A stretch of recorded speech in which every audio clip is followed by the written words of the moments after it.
Welcome back, Dana. Hey Dale, how you doing, buddy? Good, man. Happy New Year, 21 days later. Yes, Great, indeed. Happy New yeah, Year to you. great to have you. So, why don't we start off with what a January effect, Dana, that we had one of the strongest Januaries I can remember. Right. Yeah, have we entered a new bull market? Not according to our work and our cycle work and our technical work. We think we're still in um, a longer term bear market, mostly Okay, spurred by the growth stocks, the bubble that popped in the growth stocks. okay, I'm trying to share my window here. we got Um, it. We have the Russell, oh, and got you. All right, yeah, so yeah, our view is that we're in a longer term bear market. Like I said, the bubble and growth stocks has popped. Um, this one, I just happen to have this chart up a second ago. So this is the Russell 3000 growth to value ratio. And you can see it's kind of been rolling over for the last couple of years. The last time it rolled over in 2000, we saw growth stocks drop really into 2007. So we wow, might be just a short way. We might be closer to the beginning than the end of this turn lower in especially the growth space and yeah. So the stuff Fangs, that really got overvaluated. So Fangs, looking at MAGA. yeah, exactly. Okay, Um, and we're big. We're fans of data, as you as you know, Dale, and just looking at all of the um, kind of what we call background indicators, the longer term indicators pertaining to investments and pertaining to capital flows, things like valuations, things like household investment, that type of thing. These all went to great excesses, really all time records. And we're just seeing that those types of things come off and we've seen historically when those things go to all-time highs or one extreme, they always correct to the other extreme, and we haven't seen that in a couple decades. So we're due for to see that as the great Bob Farrell said.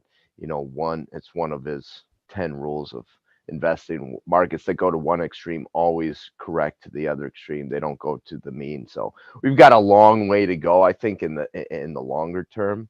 I yeah. think the good news I would say is um, the other side of this equation, the value space did not really reach those excesses. So if you look at here are a couple of charts. This is the large cap pure value.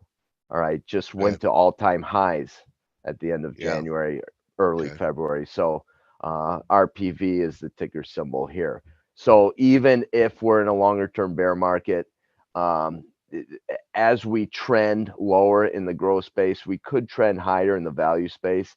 When we hit those pockets where we have the waterfall declines and there's basically nowhere to hide, this stuff will all fall too. But in the interim, you could have, these things hit higher highs. Here's even the Yeah. small cap pure value, RZV, tested all-time highs or hit all-time highs. So Yeah. last one, Yeah, I have noticed even the Russell IWM is outperforming the other indexes. It's acting better on strong days and not giving up as much on down days.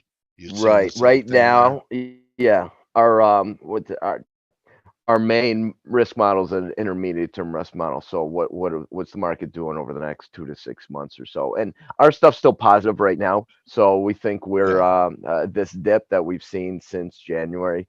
We're trying to add some long exposure into this. Here's our maybe our favorite chart, the mid cap pure value. We exploded to all time highs. And you and I think, have talked about it recently. Kind of the technicals, the chart trading doesn't work like it used to. You used to buy this breakout with two hands. Now Yeah. it's usually a temporary fake out. Wait for it to pull back. We've hit that 23 retracement. If we get that 38 retracement, then we're buying Yeah. with both hands. Yeah. Okay. So Round the value red. stuff looks good. Breath All right. right now has pulled back. We've given up some of our giving us some of that positive status in those breadth indicators, but it's still strong enough that the trend is higher. So we're adding long exposure into this pullback. But again, uh, ultimately, we're setting up for probably another leg lower, at least in the growth area of the market. Okay, and how about for the averages, Dana? Do you think that what comes first, a new high in S&Ps or taking out the October low? Yeah, I'm not holding my breath for a new high in the S&P. We might approach it.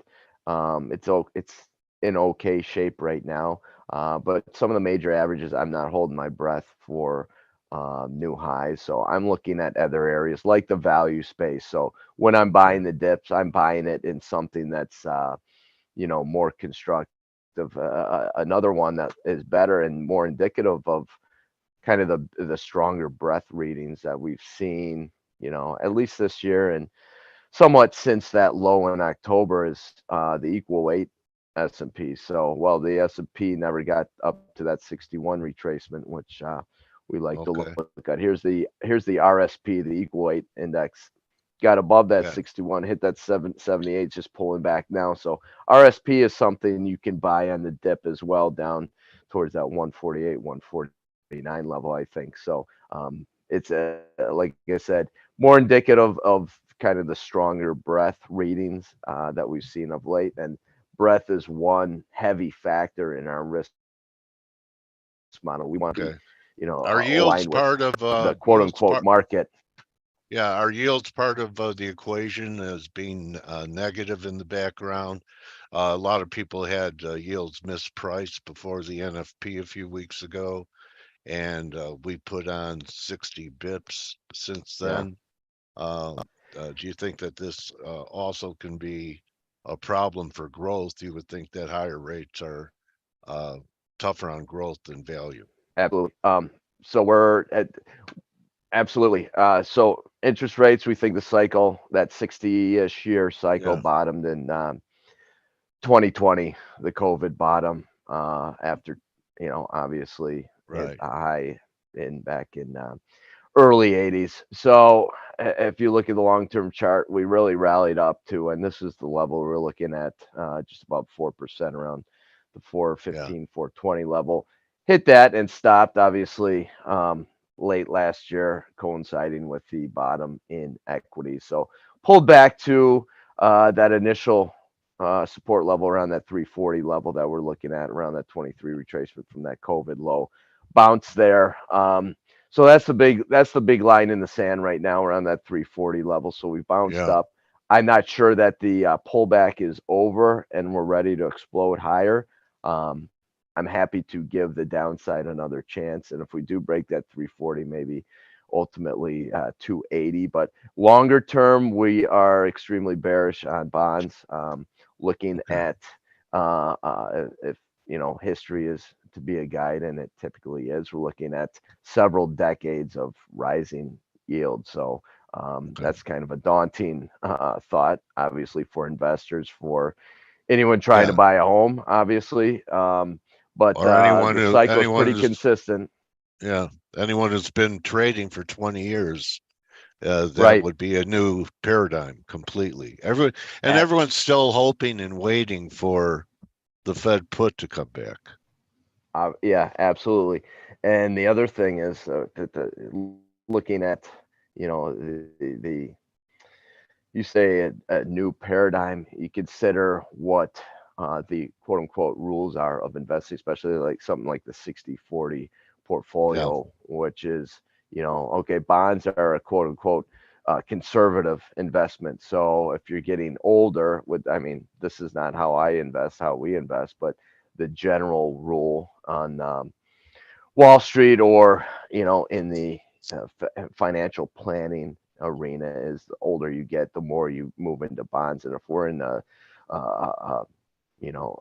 20-year, 30-year bear market in bonds, that's not going to necessarily work out too well. So mm-mm. we saw that last year, obviously, with one of, if not the worst year ever for that 60/40 portfolio. And again, that might just be the ever. start. If we're in a yeah, if we're in a bear market in stocks and we're just starting a bear market in bonds, um, it's going to be a rough road, obviously, for the traditional, what is now a traditional investment philosophy, which was really only a philosophy of the new paradigm, or the old paradigm that we're leaving, as you mentioned. So Are um, you having more of your clients asking questions about alternative investing because of yeah, I that? mean, not really, because they trust us to kind of Give them the avoid the fads, alternatives. so to speak. Yeah.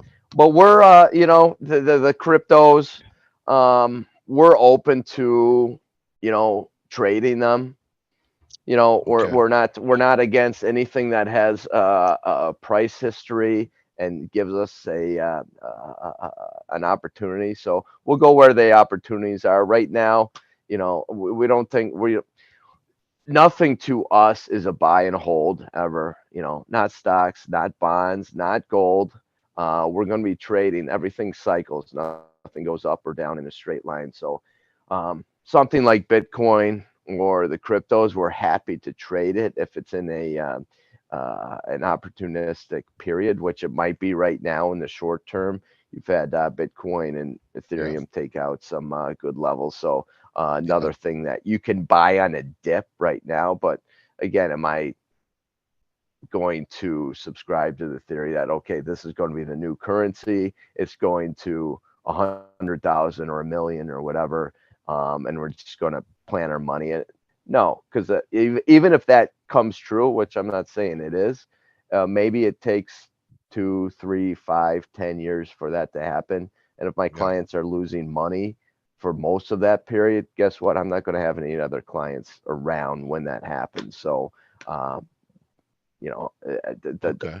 I think the main lesson is nothing is a buy and hold. Everything cycles and everything has its season. So we're happy Okay. to trade it, but Yeah. So what season are the miners in? They had their spring this winter. They were very good performers, and we've recently had a nice correction in yeah, gold and the miners and silver. Is this a break to buy setting up in the miners in your view? yeah, we're buying the dip. Precious metals in general, we're pretty constructive on. Gold. So we trade, ETFs. So our Okay. view is this is kind of a long cup and handle here. Here's GLD.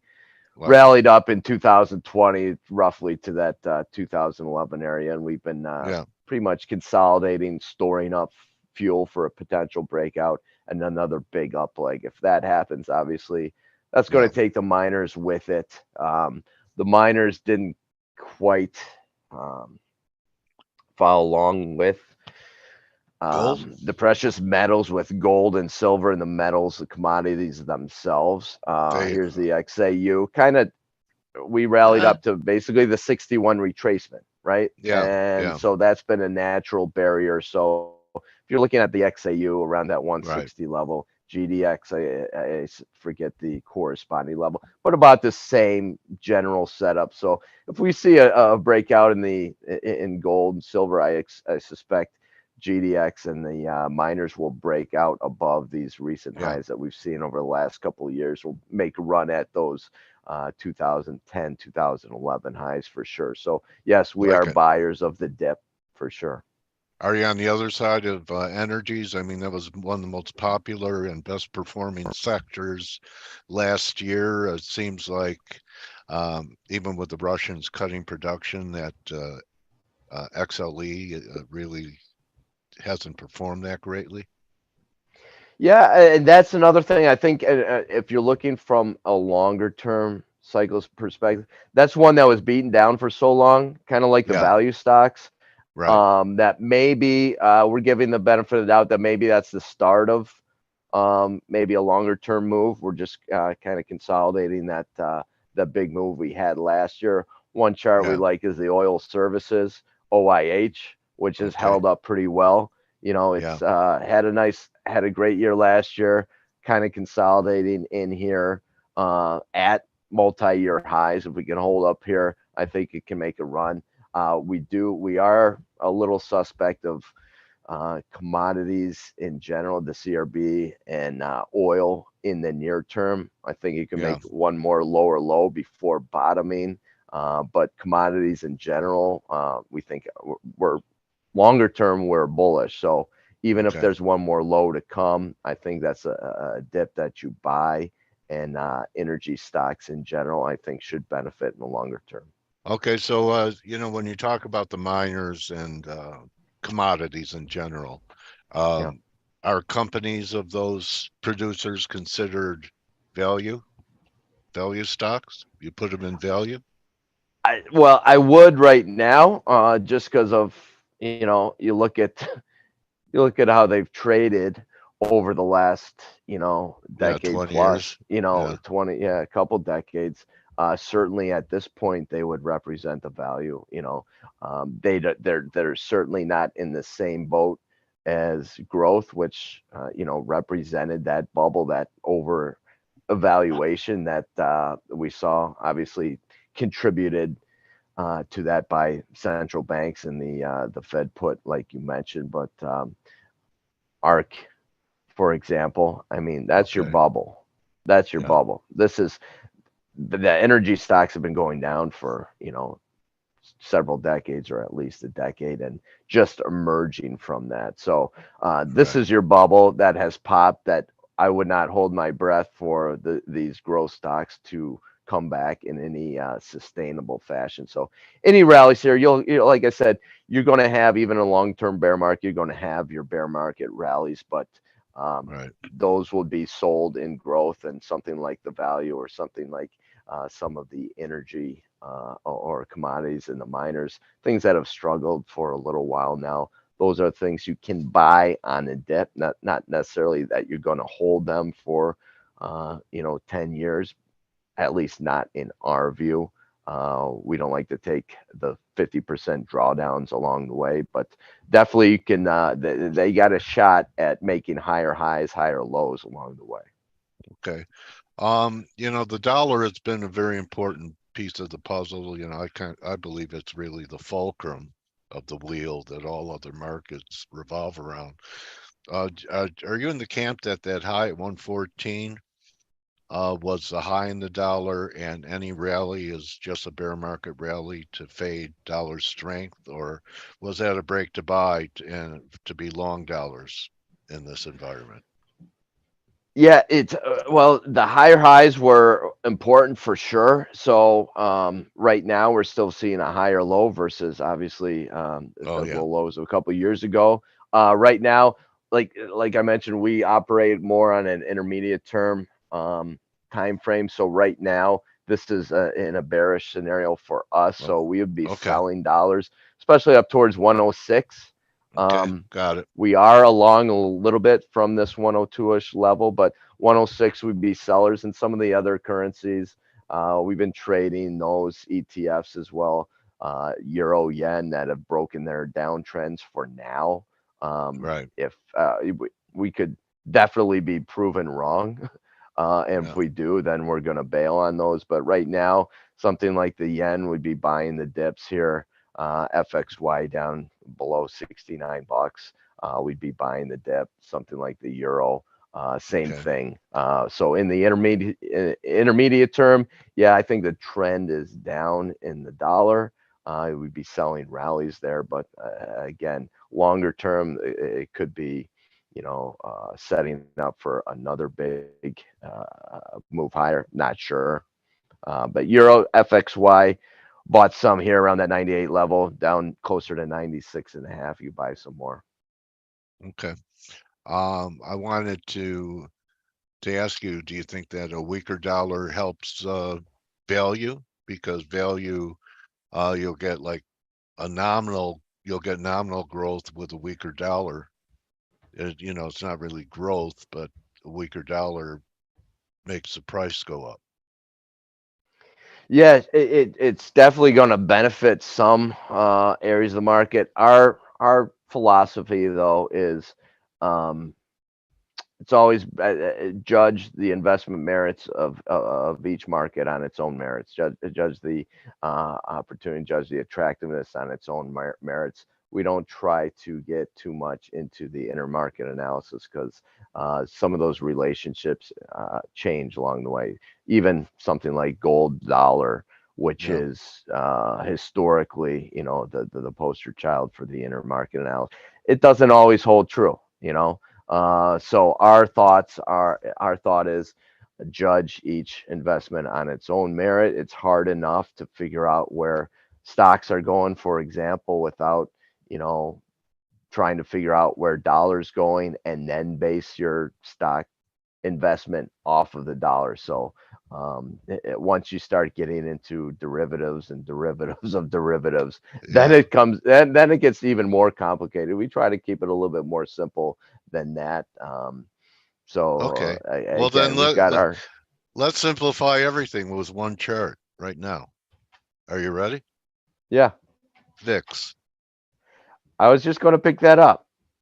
That's All right. funny. Well, huh? We're on the same page here, Dale. So Okay. um, here's one thing that's been supportive of stocks. Since the Yeah. low and fall, it's been Yeah. depressed as Yeah. long as it has been. We've been pretty comfortable buying the dips.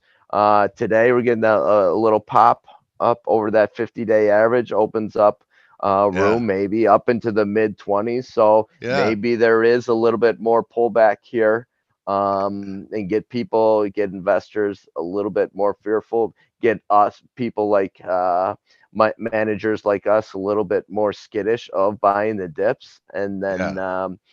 then pull back on the VIX, and then we get a nice little pop in equities. So Okay. markets never make it easy on you, do they? Yeah. So they're Well, always going to make if you, things nervous. Yeah. yeah, if you look at today's action, there is a breakaway gap. If you put up like a 4 hour, it's gapping higher out of this formation. And Yep. if we don't go back and uh, trade into Friday's close or Friday's high, that's a breakaway gap. So yeah, I see that 25. If we get through 25, we're talking low 30s. Yeah, for sure. And well, if that is, we're comfortable with our model that we've been trading for several decades here. Okay. Um, and what if we have moves, and we tell our clients all the time to ignore the noise, Yeah. headlines, exogenous stuff. Yeah. If that stuff is important to the movement of financial markets, it's going to feed into the data that we use in our models and that we think is important to investing. So if this type of a move is going to be legit, it's going to be something that kind of turns the tide in stocks, and it's going to feed Okay. into the data that we use. And again, a lot of that has to do with breadth, has to do with money flows and that type of Right. thing. So if this is meaningful, it's going to impact the data in a meaningful way, and we can adjust. Right now, we haven't seen that yet, so we're Okay. still leaning bullish in the intermediate term. And again, if that changes, which eventually it will, then we change our investment posture. Okay. Always ready to change. Yeah. Yeah. Keep an open mind, keeps your account open. I just have one more question for you, buddy. Yes, sir. Would you like to ride in a beautiful balloon? Huh? Would you I've like never to heard you get an sing like aerial? that. Would you like to get an aerial view of the market? And with all the balloons up there where you could kind of, get a real nice view. Anyway, Yeah, I mean, I I don't forgot know. who With did it. everything getting shot down, I don't know if I would. All right. Well, anyway, I thought I'd invite you for a balloon ride, buddy. I Anyway, appreciate Dana, it. yeah, great to talk to you. We have a great quarter. And the best way for people to follow you on Twitter is you want to give them your handle and show your website. Yeah, how do I find Yeah, this? so guys, if you need an active manager like Dana is, and you don't feel like a genius just sitting in spies anymore, or the old 60/40 method that was a failure last year, check Dana out. Okay, yeah. Yeah, like Dale mentioned, our main business is managing money. We also have some trading subscription sites. So Lion Share, with the Lion Share, if you like to do it yourself, this is a good way to kind of follow what we're doing in our management practice. Lionsharepro.com. We got actually a sale going on right now, but we kind of give you a heads up every day of what we're looking at, and then throughout the day, actually give you alerts of actually what we're buying, You know, I selling, and lived in that shorting. building. I lived in that building on the left-hand side of your Marina screen. Towers. Yeah, Yep, I lived there when famous. I went back. Yeah. Anyway, I felt Yeah. like jumping from the balcony after a day on the floor. But Oh, yeah. So so boy, and you know you who can else find lived me. Here there? you go. You can find me. Who's that? Bob Did Newhart he? lived there in My the Bob brother lived Newhart there show. for a while, maybe at Yeah. the same time as you. I don't know. Yeah. So Dana's a Chicago guy. Yep. They're ethical, unlike from other cities. And check them out. I don't know Dane, if you would. I don't know if you would get that from me living in Chicago, but yes, we yeah, try to be ethical, unlike some of our uh, yeah. There are a lot of other barracudas out there. people out here. Correct. So I Correct. like Dana. I think you could trust him. Check him out. And thank you for your time today, Dana, and your flexibility, and watch that breakaway gap on the VIX. That's You all got I it, have to buddy. say. All right. Always fun talking to you and all of your listeners. I appreciate it. Yeah, and let me know if you want that balloon ride, okay? All My right. my, I'll be in touch with my you. trading warrior brother, Dana Lyons, everybody. Thank you, All right. bro. Take care, Dale. All right, everyone, you could join the team in 15 minutes on the morning edge. And we'll see everyone tomorrow. Don't just count your pips, count your blessings. Adios. Hey traders, this is Blake Morrow with ForexAnalytix. Thanks for stopping by our YouTube channel. Don't forget to like these videos, share them, and subscribe to our channel so you don't miss any of the content that we provide here for free. Thanks for stopping by. I'll see you in the next video.